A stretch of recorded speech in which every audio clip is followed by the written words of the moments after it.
What is going on, fellas? Hello?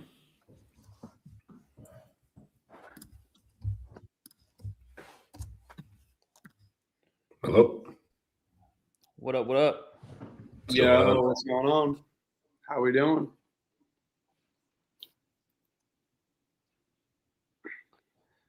Trevor Hello? glitched out.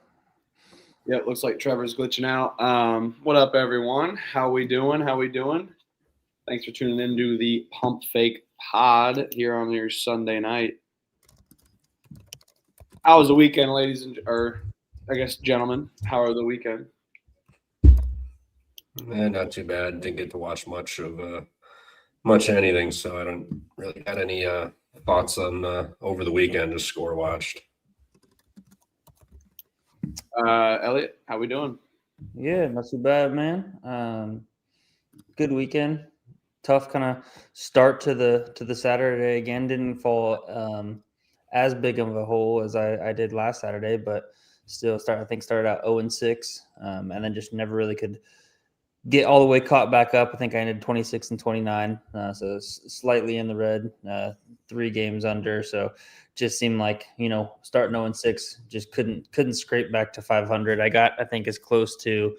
I was just looking at it actually. I think the very end of the night when the Mississippi State hit, I was like, okay, I'm 25 and 27. I could maybe get slightly to the green, and then lost Gonzaga by the hook. And then Hawaii didn't really take care of business, but all in all, it was a fun Saturday. A lot of good games that could be talked about, and today as well, a lot of good games.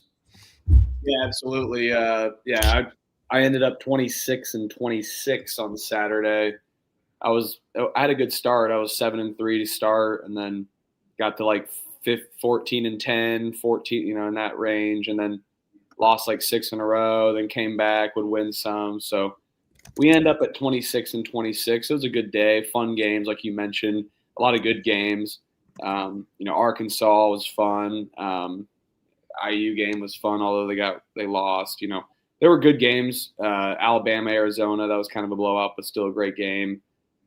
Just throughout the night and day, fantastic. But yeah, 26 and 26. But today though, I go 6-4, and I hit 2+ money parlays, which was very nice today, which we could get into. I don't know if you guys got your bets out there today or not, but how'd you guys end up today on this magical Sunday slate? It's kind of a fun one. Yeah, no bets for me. I was had a graduation party yesterday and was with family all day, so didn't do any capping, and then ended up staying over there, enjoying some family time. So didn't really push anything, just enjoyed my Sunday. Watched a lot of the games, but didn't put any bets in. It was kind of nice. I was sweating some bets at family Christmas today. No, not really. Just did like a little cookie bacon thing, but yeah, I mean, St. Francis, Pennsylvania, team total under 67. That got home even after they only scored 24 in the first half. They got home by the hook. Minnesota, I got by they won by like 30-something. And then we can talk about Buffalo. I took Buffalo. I think, Trevor, you were on East Carolina. Absolute collapse by the Blue Bulls. They get blue balled against the East Carolina Pirates. What a second half comeback by East Carolina there. Yeah, I didn't watch much of it, about the last couple minutes, but yeah, I saw they were down 20 or whatever and came back to win. So that was impressive. I did get to watch the Arkansas game. It was on at the bar, so I got to see that, and the Penn State game. Horrendous showing from Michigan State. Turned the ball over, single-handedly gave Penn State the cover alone off of those turnovers, and then Arkansas, shout out the Hogs, never die. But today was all right. I think it went 4-3 or something like that. So I'll take it. Money's money. Yeah, I'm very happy with today. I get back in the 30-unit column, so just under 31 units on the year. Vermont Campbell moneyline parlay, along with Charleston and Purdue Fort Wayne moneyline parlay gets a home for me. Troy plus 7.5, that got home outright. That was a great game if anyone got eyes on that. Troy UAB with a dominant second half, 97 combined points. Troy wins on the road 86-85. UAB, very up and down kind of team. They're talented, but they definitely have issues. But speaking of issues, I didn't bet this one, but Chicago State catching 13.5 goes into Loyola, Illinois, and wins outright. Wins by 9, 84-75. Loyola, Chicago, we already know has issues. Well, they got major issues now. Yeah, I didn't bet them. Really debated it. Loyola Chicago is just an auto fade. They're horrendous until Valentine gets canned. They may not win another game. So anytime I see them on the board, I'll just auto fade. I don't care. I mean, you saw it versus Chicago State today. They could play Coppin State. I would be on Coppin State money line also. So yeah, till Valentine's fired, not much faith in Loyola to do much of anything, to be honest. And it very may well be coming soon. That might have been one of the last straws. Yeah, that team hadn't had a only win so far in the season was against the NAIA school. Hadn't had a D1 win yet. You dropped that game at home. That's a tough one. So if it's not now, it should be coming soon. Yeah, it's you're probably right on that. He's probably I'm going to guess gone before their next game. That's just a completely inexcusable loss to have on your home floor, nonetheless. Chicago State. So yeah, I think his days are pretty much numbered here. Yeah, don't go Sharon Moore on yourself there, Drew Valentine. But Portland goes up 10 points and wins against Kent State 88-78. They were catching 7.5. That was a fun one. And then that was I had South Alabama, which was my final bet at the night, which where I was sitting 6-3. That was a fun one. I watched that game. They got down and had a chance to hit a go-ahead shot at the buzzer, and South Alabama drew up a 3, didn't make it. So North Texas got it done, wins by 1. You got the spread, good for you. South Alabama catching 1, but fun day all in all. 6-4, 1.8 units added today with the plus money parlay. Great Sunday. I think they really did a great job with this card, and I enjoyed the games for sure.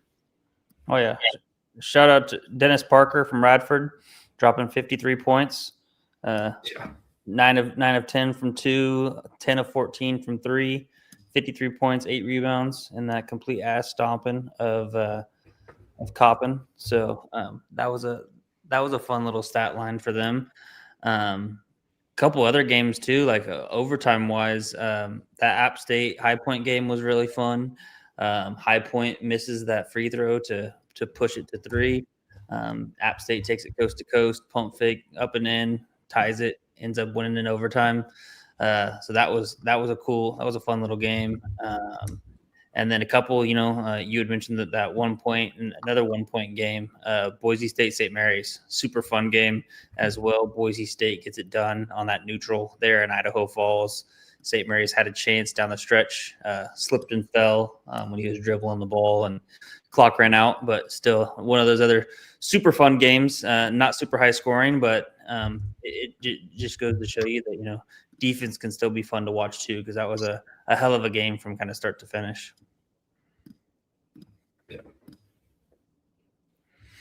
Yeah, that was a fire one. St. Mary's, Boise State. Glad I didn't have any bets in that. I was leaning St. Mary's, but that was a good one to just watch as well. And it was back and forth kind of all night. And great win for Boise State. Not quite at home, but semi-home. So great win by Boise State there. Talk about an up and down team as well.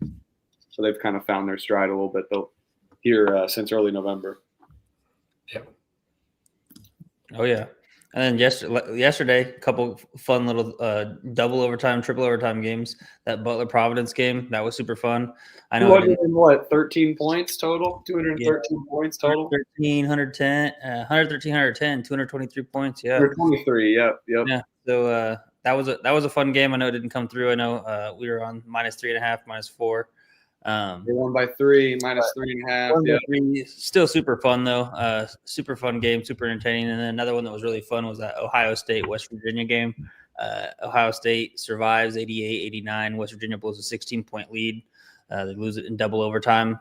luckily, that was one of the games where I was like, oh, shit, it's going to overtime. And then, oh, shit, it's going to double overtime. I was like, I'm going to lose this. I had plus 4.5, but only lost by 1. But still, that should have been West Virginia's game to win. They just kind of lost it down the stretch. But those were a couple fun double and triple overtime games yesterday. SELA Houston Christian as well was a great game, although Houston Christian didn't get home, but they made a buzzer beater late. There were some great games, man. Yeah. Couple dogs went to die in overtime like SIU, but they really were given games yesterday, and I thought the matchups were fantastic to end the night. Arizona State, Santa Clara. Yeah, Santa Clara's up that was 16. Bobby Hurley gets ejected right before half.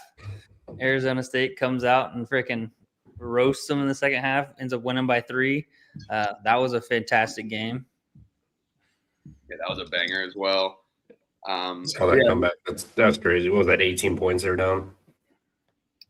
And let's see this: Arizona versus Michigan, head to head right now on a neutral. Who you got?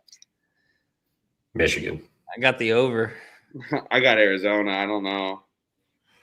Man, if It's one or the other. I mean, it's I don't think you can argue a case for both for sure. if Burries is playing like he was last night, I'll take Arizona. But freshman, hard to predict how he's going to play. Kind of up and down possibly with Burries and Koa Pete. But Michigan maybe could get it done just with a little bit of their veteran leadership and experience. And Michigan ends up closing covers the closing line. I think it got all the way down to 16.5 from when we originally talked about it, Elliot. To it was like around 18. They win 101-83. The game was fairly close until the final 7 minutes of the game, and then Michigan just took off after that media timeout with about 8 minutes to go. Oh yeah, freaking Yaxel, man, another hell of a game. 29 points, 9 assists, 8 rebounds. Flirted with a triple double. Another guy that flirted with a triple double yesterday. I know it wasn't a big game to watch, but Devonsa from BYU had 26, 8, and 7. So kind of put a all-around master class there. I mean, I know it's against UC Riverside, but pretty impressive stat line for a freshman. Yeah, 26 and 26 this Saturday for me. It was better than the last Saturday. So we'll find a winner on these big Friday slates. That's for damn sure. We're gonna go on a big run. I was kind of stuck in that win-loss like purgatory, but today was fun. Elliot, it was a good episode with you on Friday. Trevor, we missed you.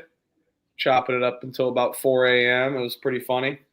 Late into the night, and then waking up and just getting the picks on, a little delirious, and then watching sports all day. It felt fun. And now that's just going to continue as we have college football playoffs with the slate now, bowl games with the college basketball slate. Enjoy this December. It's a great time of life with your families for the holidays and friends, of course. Or if you're alone, it's even great too. Either way, it's a good time of the year as a sports fan. Before we get into it, though, I just want to let you know we are partnered with Rhythm.ai, predictive gambling modeling platform. Got all things, insights into trends, stats from years ago that they compile into these models that saves the time. So if you remember the days of going into Excel, loading up a CSV after downloading a raw CSV, chugging through the data, cleaning the data, trimming the data, and then also having to upload it and continuing to refine the data, Rhythm does that all for you, takes that out of it, and spits out their best bets, giving win percentages. It's a fantastic service. It's helped me out today with NFL. I think I might have loved some Colts action, although that was a tough loss. But, they played hard. Rhythm called it out. Some good things with the NFL, NBA, WNBA, CBB. They have all things sports. So go to rhythm.ai on the App Store and rhythm.com. That's RITHMM. And then sign up using promo code PFP25. And if you don't want to sign up right away, give them a free trial. Try it out. They have a free trial as well. You can take a look at. But also, if you love them enough, Use that promo code PFP25 for 25% off your first month. Did you guys see Illinois Mihailo Petrovic or whatever, one of their bench guys, left the program and went back to Serbia? Is that true? No, that's fake. Fake news. Fake. That guy's fake. Scott Hughes. I got Scott Hughes again. All for Scott Hughes. God. Yeah, I just don't even think about it. Like, who's out here fucking making Look at shit like this? But we can talk about it though. I mean, look at Scott Hughes' second tweet though, real quick before you get into it. The one below it. That was funny too. Huff will get this a kick fucking out of guy's that. got me like twice. You see it? Oh, that had to get people. Yeah. what Read was it. Darian DeVries, Tucker suffered an unfortunate injury late in tonight's game. We'll be without him for a while. Expectations that DeVries will miss the regular season and will likely apply for a medical red shirt. Yeah, Trevor, I can't believe you fall for that guy again. That's too funny. But let's talk about that. Brad Underwood mentioned a Bob Knight quote. Fantastic. Ass meet bench. Bench retain ass. Ass sends signal to brain that he's meeting bench. Bench motivates the guy. Brain sends signal to body. Body starts to play better. Love that quote. And Brad Underwood mentioned that for Milos there. So interesting. Just felt like there was a lack of heart there. Illinois was definitely playing their LA fitness ball to the T. And I guess we can't go without mentioning. We mentioned this game too, or forgot this game. Nebraska, buzzer beater in Champaign. That was money. There was some cool ass videos. I don't know if you saw those front row videos of the shot that was going around too. Not just on the TV broadcast, but that was really cool to see. Saw them rush the court. Cool little radio announcer too. Yep. That was cool commentary. That was Yeah, I'm about to pass out or whatever. Yep. That was great. Yeah, that's what college sports is all about. And Nebraska getting a massive win. That is a great resume win going into Illinois, especially starting off this hot, going into Big Ten play. Always a good always a good start. And shout out Nebraska there. They kind of have a good team. They're maybe not an auto fade on the road anymore. Hey, and shout out my Cats going into Creighton, getting that dub. Yeah. I told you guys. Congrats on being Creighton, man. I told you guys. I didn't bet that game. I was gonna bet the over. Thank God I didn't. But Over would have hit too. no. Oh, I didn't know it didn't. Over 156.5. It hit 159. I was on it. Those are two of my wins. Oh shit. I don't think I did. I thought maybe I had 159 and got hooked. Over. I mean, I think it closed at either 160. I think it closed at 160. I think that's what I had. I didn't bet it. Yeah. So, but props to you. That was a good win for you. And Hoosiers, they had a good first half win. Indiana, they can't have they can't really have nice things. They only have good first halves lately. So yeah, Trevor, and I don't think Wisconsin played. So you were kind of chilling. Iowa though played today, and they won 50 freaking points, 91-41. So you were driving back from greatness today, huh? Yeah. Yeah, I didn't really watch much basketball. I did catch the end of the ECU game and whatever else, but I had NFL on and then was listening to the Packers season and future just go up in flames today. So, yeah, I had a pretty fun day in that aspect, but whatever. Still up money today. That's what matters. But my future with my Green Bay Packers is completely fucked for the coming years.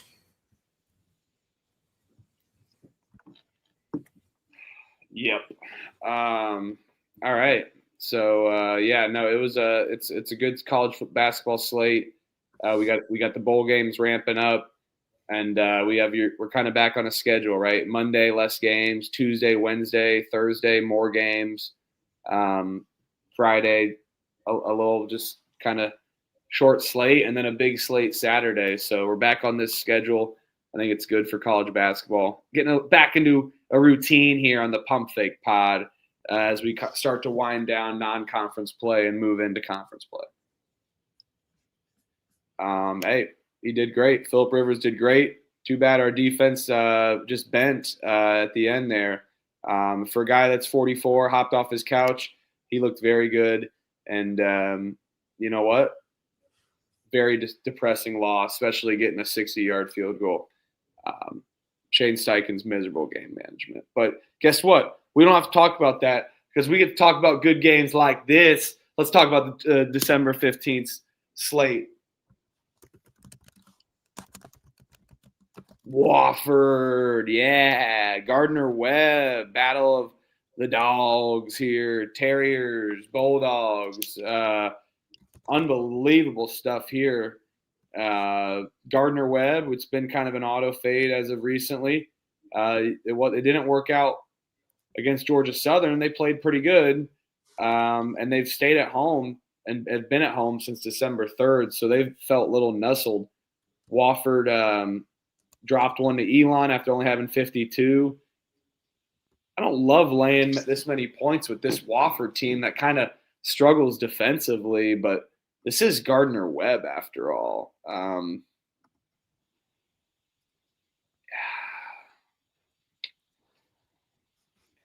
I think I might look at a potential Wofford team total over.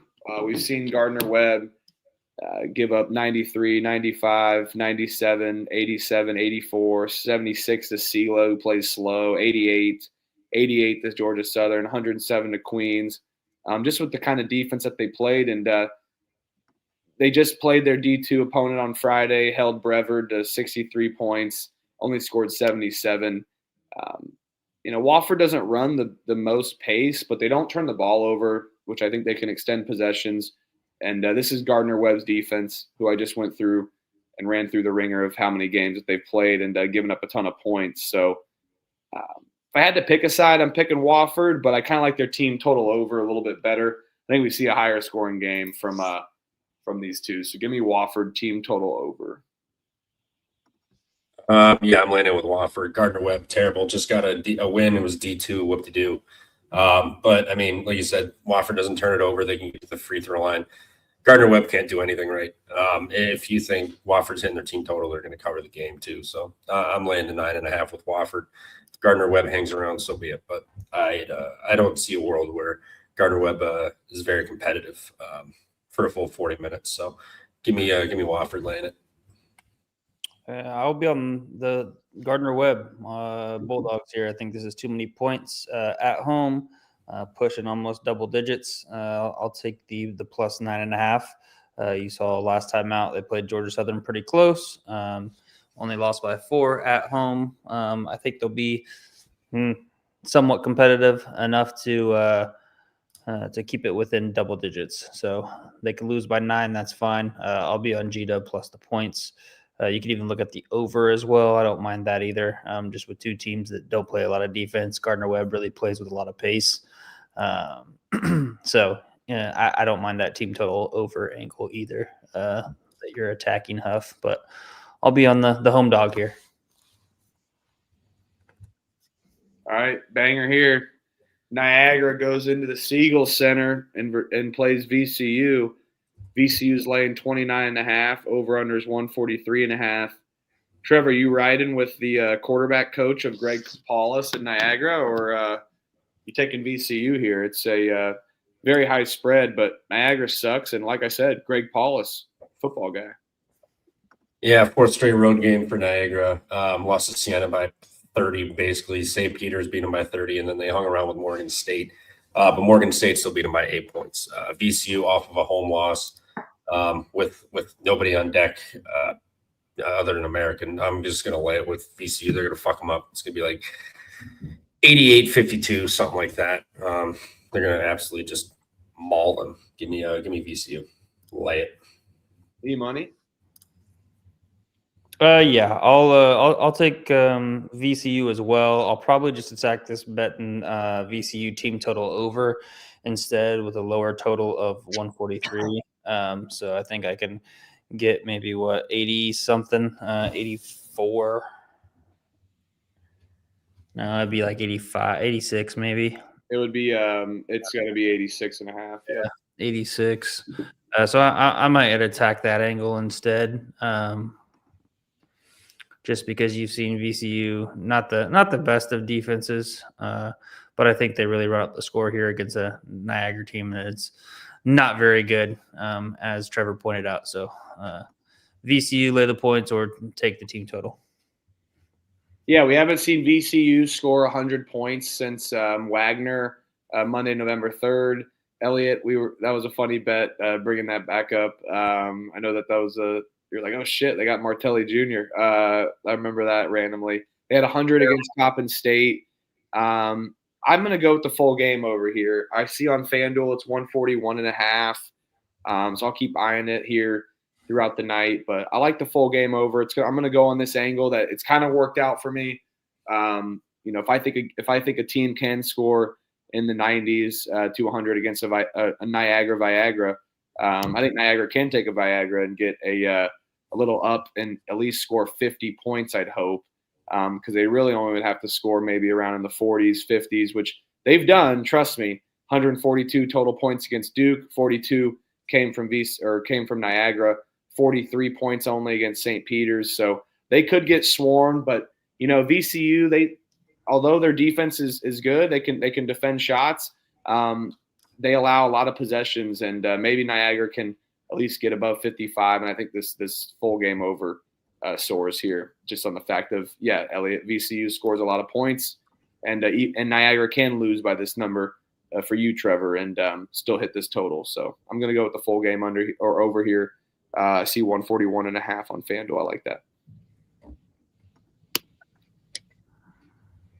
Oh, wow. East Texas A&M is going into SELA, Hammond, Louisiana. Southeastern Louisiana is laying 4.5, 5.5, shop around. They just played an overtime game against Houston Christian. East Texas A&M has proven that they can go on the road, play pretty good. I don't love SELA laying points, especially after an overtime win. Give me East Texas A&M. East Texas A&M for me too. Just got embarrassed against McNeese. Spot I liked them to at least hang around the 20, but got completely embarrassed. SELA coming off that overtime road win, another traveling back home for a game. One day off in between. I think it's a tough spot. So give me East Texas A&M with the 4.5. Plug your nose special. Plus 5.5 on BetMGM, by the way. Yeah, I think this is just too many points for the SELA team to be laying. I think it's going to be a close and competitive game throughout. Maybe somebody goes up 10, and then kind of there you look at the game.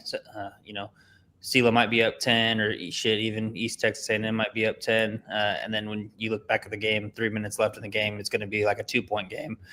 So I think we're going to see a pretty close competitive game down the stretch, down the wire. So I'll take the points plus the 5.5 with East Texas A&M. Only thing that kind of concerns me is SELA does like to play slow, and what they also do well is they turn people over, and that's something East Texas A&M struggles with, is turning the ball over. So if SELA can force turnovers and gain extra possessions with that slow pace, that could be a problem. However, I just think that this game is going to end within 2 possessions, so I'll take the points here in a close, contested Southland Conference game. Let's go. Yeah, conference underdog, overtime from SELA. They exhausted a lot of strength. Oh, this line kind of stinks. Alabama A&M is laying a point at home. I believe this is a true home game, if I'm not mistaken. It is. UNA's laying a point, or did it flip? That's what I meant. Sorry. UNA is laying a point. This is really stinky in my opinion, personally. But I'm going to dive into the stink. I'm going to take North Alabama here on the short spread. I think this line will be at about a 3 or 4 by tip in favor of the Lions here. I've watched Alabama A&M play defensively. They're not the best team. And I think it's going to be to North Alabama's strength because kind of North Alabama thrives defensively. They can defend threes. They can take it inside and defend. They don't foul a lot. The Lions don't. While A&M kind of struggles a little bit defensively, they kind of can defend the three. But, North Alabama kind of likes to take it inside, get some second chance opportunities. And I think that explains the low total here. And I think it's in favor for North Alabama and their defense, especially how putrid A&M's offense is. This line's pretty stinky to me. Interstate game. I think A&M will definitely come out trying to play hard, but I like UNA here and Tony Pujol. I'll take the Lions to get it done and win their fourth straight game here and third straight game on the road. I took the +1.5 with A&M at home. They haven't traveled, and then you got North Alabama coming off of the San Francisco road win 2 weeks ago, so they've been riding high on that. Now you got to go play measly old Alabama A&M on the road. At home they're much better. This is an in-state rivalry game, so I'm gonna take the points with Alabama A&M at home. I think they get this done, but I will just take the point and a half just to be safe. But I just think it's a get-up spot for A&M, and UNA's been off riding high. I think they're going to come out a little rusty and feeling themselves, and A&M's going to be come ready to play. Yeah, I'll be on North Alabama here. I'll just take a money line. They've proven that they can win on the road. I think Tony Pujols a good coach, so they're definitely gonna, well-coached team, gonna be able to get it done on the road. Would be a little bit kind of nervous about that San Francisco win that they just got outright. However, like you said, Trev, it was 12 days ago, so maybe you see a little bit of some rust. I might sprinkle a little bit on first half A&M end result UNA. Might do a nice little sprinkle on that. See what kind of plus money I can get with a first half A&M line, and then paired with the UNA full game money line, because maybe they do come out a little slow, a little sluggish. Alabama A&M, they haven't dropped a home game at all this year, so tough to kind of maybe fade them at home. However, this is probably the best team that they've played at home, so I think North Alabama gets it done on the short spread. I know it could be a little bit stinky, but Ken Palm's got this at -1.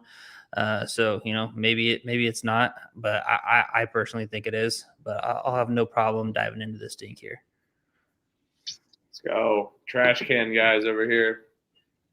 Let's go, Elliot. The word of Incarnate is catching 17.5, 18.5 against TCU. Over under is 145.5. What you guys got in this one? Whole lot of nothing. I don't know. I would probably just take Incarnate Word catching 17.5, but TCU's been pretty good. I know they lost at home to Notre Dame, but they've been they beat Florida, they beat Wisconsin by double digits, they just beat North Texas by double digits. I think Incarnate Word's good enough and has enough experience to hang around, but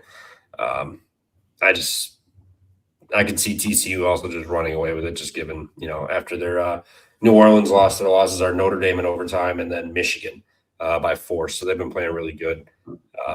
But at 17.5 is a lot of points. I'll take Incarnate Word, but probably won't be betting this one, to be honest. E-money. Yeah, I'll take Incarnate Word. I don't really love it. TCU's been playing a lot better as of late. I will say I think the angle that I'd approach this to bet is probably the Incarnate Word team total under. I think that could be a good play here. I think TCU is a really good defensive team. Incarnate Word really likes to get it done on the offensive side of the ball. However, they play at a super slow pace. So you've got Incarnate Word coming into that fucked up court. TCU is really going to kind of be able to defend them fairly well, I think. And, like Trev said, they're fresh off that last home game was that overtime loss to Notre Dame. I think they're going to get up on the defensive end and kind of shut Incarnate Word down here. So I would be on the Incarnate Word team total under, if anything. Yeah, I like the team total under, but it's 63.5. I have them scoring around 65, 69 in that range. So I'm gonna lay off of that. But I'll eye it, see if it gets up there. I think if we see a 67.5, I will snipe that. But yeah, I like IDub. I mean, they're a good team. They've proven that they can win, and TCU kind of plays with their food at times. And I think even if University of IDub can cover this number, they still can hit their team total under. I think TCU won't score as much. And TCU does a good job defending the three, while Incarnate Word doesn't really score as much from the three. So I think they can take it inside. This game is going to be a slugfest, and we'll be flirting around this number of 18 to 20-something points all game. Wyoming going into frickin' Brookings, South Dakota. No, this is Sioux Falls, Sanford Pentagon game. Wyoming's going in, laying 4.5, I believe. Is this number still 4.5? Yes, it is. Laying 4.5 against a South Dakota State team that kind of sucks. But this is in Sioux Falls. I'm expecting a lot of South Dakota State fans, more than Wyoming. Wyoming's done well. They've done well, but they haven't done well on the road at all. They've dropped 2 games on the road. I know one of them was Texas Tech, but the other one being Sam Houston State. Now they're laying points. I know they've been kind of drilling teams, but with this being in the Sanford Pentagon, this being kind of almost a home game for the Jackrabbits, they're not my favorite team defensively, but I'm going to go with the home crowd here. I think we see the over. Wyoming's, been scoring 100-something points almost every game, and they've been giving up a good amount, 93-80 to Dartmouth. They just played South Dakota and won, and it was 106-79. I think South Dakota State can try to slow it more down, play more efficiently, run sets, and keep within this number and maybe even win outright. So I'll take South Dakota State. And getting Brian Peterson, a big win for him for this start of the season. And I think they kind of need it. Their biggest wins are Ball State, Northern Arizona, Georgia State, and Merrimack. And then you have D2 opponents. You kind of need this win, especially against a top 100 team analytically in Wyoming. And don't get me wrong, I've bet on Wyoming a lot. I like Sundance Wicks. I think it's a great spot. I mean, they've been out in South Dakota, but I think it's going to be a little too much for them before they head back. And I'm going to enjoy this Wyoming team for sure as they head into Mountain West play. I think they're very dangerous and could potentially even win. So the Mountain West, but give me South Dakota State plus the points here, 4.5. Yep, same here. South Dakota, Wyoming. They've been playing a lot of trash cans, Norfolk, Denver, Dartmouth, Cal State Fullerton, a lot of low competition teams. They stepped up to Sam Houston on the road, lost by 8. And then Texas Tech was a 4-point loss. That was a, damn good effort, but South Dakota and at the Pentagon, I don't think Wyoming sweeps the South Dakota schools. So I will take the 4.5 with the Jackrabbits. Might even sprinkle a little money line. This is a get up spot for them.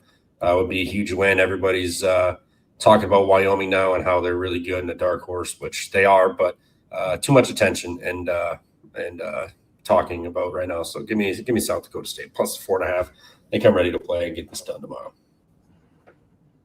Yeah, I'll continue to kind of back Wyoming there at home in Laramie and then kind of fade them on the road. I'm 1-1 fading them on the road. They've only had those 2 road games. They played nice competitive against Texas Tech as 20-point underdogs. But I think this is going to be a close game. Wyoming laying the 4.5, that just seems like too many points. I feel like if they are going to win this if they are going to win this outright, I see them winning this by 2 or 3. One possession. Maybe it gets up to 4, but I really think that South Dakota State will get up for this, like you just said, Trev.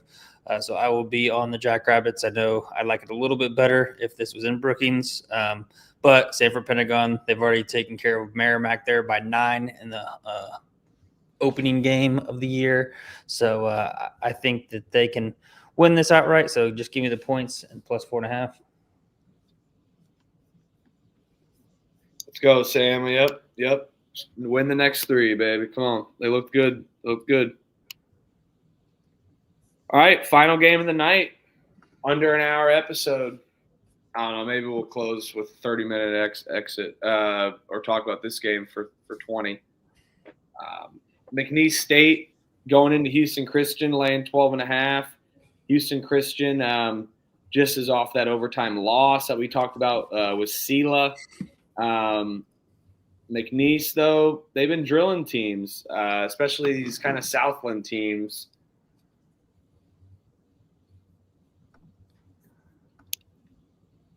I love Houston Christian. I got a soft place in their heart, in my heart for them, just because they're kind of a fun team to bet on. But I'll lay it with McNeese on the road. They've been winning by margin against these Southland teams. I know they lost on the road against Incarnate Word. I think that they can come out strong. And this is their first game. This game and then 14 days off until you play Michigan on the road. So a little Christmas and then travel spot against one of the best teams in the country, if not the best, to end the non-conference run for McNeese. So to me, that's not a look-ahead spot just because there's a lot of time off. I'll lay it with McNeese. Don't love laying that many points with a team on the road, but they've been winning at margin. I think they come out strong against a gas Houston Christian team that just went to overtime on Saturday. Yep. I already bet Houston Christian plus 12.5. McNeese has been, back and forth, home and road for since December 1st. This will be their 5th game, and this will be their 3rd road game, and they're all consecutive, like away home. So I think it's going to catch up with them. Looking forward to that break here in Michigan on deck here. Houston Christian. I know they're not a fantastic team to. Why is my mouse not working? What the fuck? Okay. Whatever. What is going on? My computer's tweaking out right now. Well, I can't look at. Okay. Whatever. Yeah. Houston Christian. If I could click on them, I could pull this up here. Yeah. Here we go. Finally. Sorry about that. You can really where you get. You can attack McNeese, or I'm sorry, Houston Christian is the 3-point line. McNeese doesn't go for threes at all. Not to mention, Houston Christian really good at moving the ball around and finding open players, getting assists, 41st in the country with assists per field goal made. And Houston Christian, one of the bottom 60 teams in allowing that. So if Houston Christian's getting open shots and moving the ball around, I think they can really hang in here. McNeese isn't going to light you up from 3 and run away. I know they've been drilling teams, but fifth game in 15 days, 3rd road game, a lot of traveling. They get a 2-week break after this, and Houston Christian also got swept by McNeese last year, so I think there's a little extra motivation. And playing in that gym's always weird. Looks like a YMCA almost. So I think Houston Christian hangs around that number and covers the 12.5. I know they can't shoot free throws, but they don't send teams to the line for free throws, and that's where McNeese really likes to get to free throwing inside the arc, and Houston Christian's pretty good at defending both of those and not sending you to the line. So give me the Huskies, 12.5, too many points at them. Yeah, I'll be on Craig Doty and the Houston Christian Huskies as well. I think big thing is McNeese is number 1 in the nation in forcing turnovers. However, Houston Christian is able to take care of the ball at home. Will help them even more. They play at a slower pace. I think that they, I don't think that they're necessarily going to win. Kind of like an Incarnate Word money line play, like we had discussed in that first Southland opener. However, I do think that Houston Christian can be competitive. I think they lose this game by 7-10. I'll probably just wait because I think people will bet McNeese. So this might go up a little bit, and I'll just wait to bet the Huskies. But I think that they can take care of the basketball at home. McNeese really likes to thrive on turnovers. I think that they won't be able to capitalize as much as they usually do. And it's a sleepy spot going into Christmas break. McNeese survives and advances with a win, but they don't win by more than 13.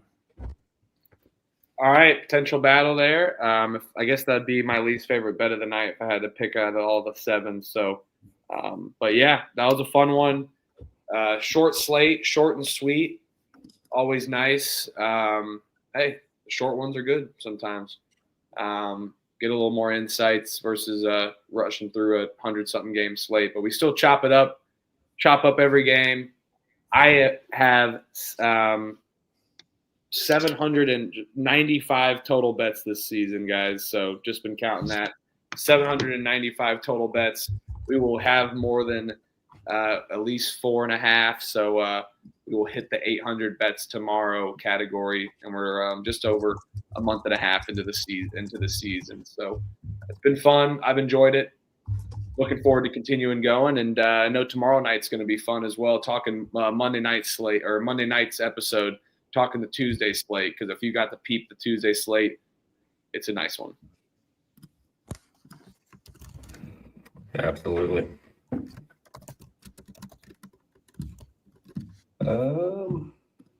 Yeah. Anything else, or skedaddle on out of here until tomorrow? Yeah, that's pretty much it for me. Make sure to, like I said, sign up for Rhythm. Hit that like and subscribe button for the Pump Fake Pod. Make sure to give us all a follow. Hit that like on the video. Always helps us. Appreciate everybody in the chat. You guys are awesome. And it's always fun discussing the games. Let's all hit the bets tomorrow and continuing just another solid week momentum-wise. So appreciate everyone in the chat. Peace and love, everyone. Toodles.